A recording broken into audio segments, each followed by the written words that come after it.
Very special guest joining me here at the desk at the Magic Million Sales at 2024 Yearling Sales is Henry Field from Newgate. Henry, as always, you're very prominent at these sales. It's a wonderful way to start the year, and you must be impressed, not only putting your buying hat on, but also your selling hat, how strong again this sale is.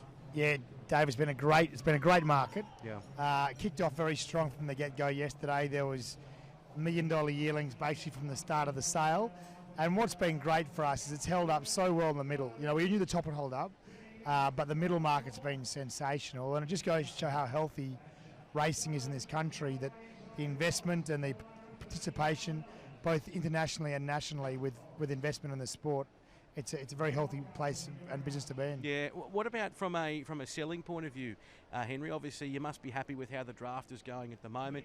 I've often said this to you. A lot of your sires, and we're going to continue to see this, they're kind of that new generation sire, and they've got speed and that hopefully that earliness about them as youngsters. For sure. We've seen the Extreme Choices sell very well. Yeah. Colt yesterday made $700,000. The Capitalists sell very well. The Russian Revolutions have kicked off nicely. We've got a new stallion to sort who's going very well with his 2-year-olds. His stock have been red hot. And a first season side, North Pacific, who's really been well received in the market. So, yeah, it's been great. And there's been a great depth of buying bench, from the top of the market to the bottom. So it's been super. And what about some purchasing? I mean, obviously you've been trying to be competitive in various parts, teaming up a few times. So that's good that you can get that group of people together. For sure. We buy about 20 colts a year for our syndicate, with China Horse Club and Newgate and Throw and Glen, some great people, Trilogy.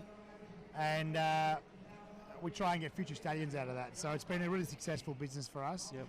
It's been, a lot of the stallions that stand at Newgate have come through those colts that we've purchased as yearlings and developed, and it's been a great way for us to develop our stallion roster. So the team, we've got a great team, about 10 of us that race them together, and the guys have had a lot of success on the racetrack, enjoyed some great days together, and important to get some stallions back to stud.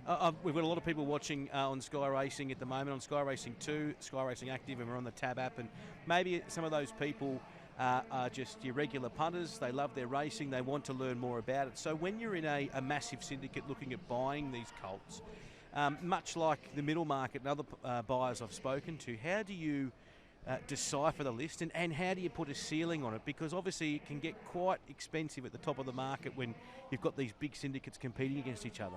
Well, we've been doing this for, I don't know, the best part of 10 years, buying these colts, and we've had similar partners from when we started. I suppose that's the art of the business, is trying to pick the best horse, have an eye for a good horse, an eye for a horse that'll keep improving. Then you've got to give it to a great trainer, make sure you have good jockeys. The whole process, we've got a great vet, great breaker, pre-trainer. Every part of the process needs to be good, and it's racing horses. It's a high risk, high reward game. So it's a little bit like drilling for oil. You know, you might drill 20 times, and you might get it once or twice, but when you get it, they're worth a lot of money. And we're lucky enough to have a couple of really good colts that we bought as yearlings racing at the moment. We've got Militarize and King's Gambit, 2 colts that we bought as yearlings that they're really excited about their autumns, and we're lucky enough also to buy into Osmosis after his second run, and we race him with Derby Racing, which is fantastic. And one thing too, and we're chatting with Henry Field from Newgate, one thing I'll say about a horse like Militarize is he was obviously a very good 2-year-old, but wasn't, say, maybe a traditional 2-year-old in the sense that he was competitive at, that 6 furlongs, but once he was getting out and journey, he's going to be a lot of fun, and probably a stallion down the track for Newgate that is going to be really a bit different against the grain. Offers a bit of diversity. Yeah. He was as a yearling, I mean, when I look at yearlings to buy them, I look at them physically. So I look at the horse before the catalogue, and when he came out, he looked like a very fast horse. And I was amazed that he was by Dundeel, who's a terrific stallion, but really made his mark as it's probably a Middle Eastern stallion out of a Dabawi mare. So some good stoutness in his pedigree. But he was good enough to place in at Todman, and Chris Waller was adamant he wanted to run him in the Golden Slipper, which he did, and he got put through the rail. But that was sort of speed he had, and he's stretched out to win a Champagne, and he was fantastic winning the Golden Rose. And And to be fair, his run in the Cox Plate was excellent. So he'll come back. He'll more than likely run in the Hobartville first up, more than likely, and then go second up into the Randwick Guineas. And then we'll work out with Chris and the team whether we go towards Queen Elizabeth or even potentially Doncaster. Yep. But he's a horse we're really excited about, and he's a hell of a horse. 3 Group 1s, they're hard to buy a horse that can win Group 1, let alone a horse that can win 3. And I mean, he could be that one that really can step up and wait for age level as well against the big boys. Yeah, I hope so. I mean, I hope so. He's a horse that could potentially be a Queen Elizabeth horse. Yeah.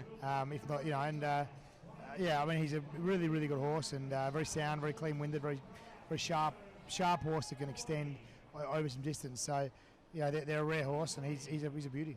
I've got to ask Sue, because obviously he's a standout horse here at Magic Millions Militarised. You purchased him here. With these horses, when you're looking at them at the farm and then you see them here, and you mentioned just before your tactic is to look at them first before the page. Yep. How much improvement are you seeing with these new season size, with these new bloodlines coming in, the difference in the way these horses are growing? Yeah, I mean, we're lucky that we can have obviously the best of the Australian stallions, plus we have the international stallions. So we have an amazing diversity of gene pool in Australia, which is one of the best parts of the Australian industry, that we can shuttle the stallions down from Japan, North America, Europe, plus our own product. And some of those stallions do really well in Australia and add to the gene pool, and some they can't cop Australia. Australian racing, it's fast, it's quick, you need a tough, strong, sound horse, a fast horse, a tough horse, and some of the European stallions can't handle that. But it all is great for the gene pool, and some like Danehill revolutionised the industry. So, it's all very important, but it gives us a great industry. There's probably, I can tell you now, there's probably no better industry in the world than the Australian bloodstock industry. We're really at the forefront, which we're very proud of that. You must be very proud. I mean, while we're doing this sale to sort, Scott Sons and Daughters going around Russian Revolution, but there's all these horses that you've had your fingerprints over, you and your team. Yeah, 100%. No, that's what it's all about, and all there all the many hundreds of breeders that breed to our stallions, seeing them get good results in the sales ring. That's what it's all about. If your customers are winning, then you're winning, and that's really what it's all about. And we're just delighted. We've got a wonderful stallion roster. We've got 3 new stallions that were sort of lower profile horses with their first 2-year-olds. To sort, Cosmic Force and Brutal, and all 3 of them have kicked off enormously well. In fact, the Cosmic Force horse that won the Geelong Diamond on Saturday, a horse called Stay Focused, I think it's a very, very good horse, that horse. We work closely with Daniel O'Sullivan, who does a lot of ratings for us. It's a big key to our success, and he marked that race very, very strongly. So he's a real Blue Diamond horse by Cosmic Force, and obviously Brutal had a runner in the Magic Millions Saturday, Jenny's Meadow. So, seeing the young stallions kick goals, it's really exciting, especially those that have been through our racing system and have been through the full circle. Speaking of your racing system, you purchased into Osmosis. I've got to touch on him because we've seen Derby Racing be quite active here at this sale.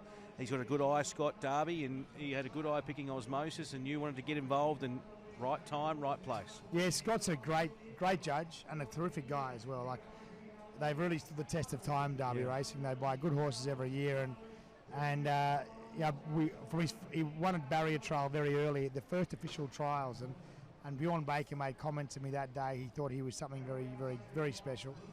And then I watched him run through the winter a couple of times, and he was super, beating some good horses, including Royal Tribute, who starts one of the favourites on Saturday in the 3-year-old Magic Millions race. And we struck on him after 2 runs. He wasn't a stakes winner, took a bit of a risk, all of our partners, our syndicate, and just a great thrill to see him go and win the Coolmore so dominantly.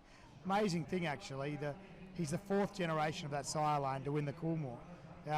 Amazing piece of trivia, actually. In Costa del Lago won the Coolmore. His son, Zoostar, won the Coolmore. This guy won the Coolmore, and in Costa... I think it's amazing the dominance of that sire line, and he really is Zoostar's golden son, so he's going to be a huge addition to the roster. He certainly is. What just on him, so obviously that was a little bit of a risk to buy in, after those 2 runs, but how do you pitch it to the syndicate? Well, just trust your gut? We've had an enormous amount of luck going and buying into those horses. We bought into Stay Inside before the Slipper. We bought into Profiteer before the Slipper. We've bought in some really nice horses, and buying into him early. We've managed to get it right a few times, and I suppose if you can habit of success. Success breeds success, doesn't it? It certainly does, mate. Pleasure talking to you as always. Could talk to you for hours. It's so interesting, and you're kicking goals, and I've only got a busy afternoon, so hopefully you'll put your hand up this afternoon. Thanks, Dave. Good on you.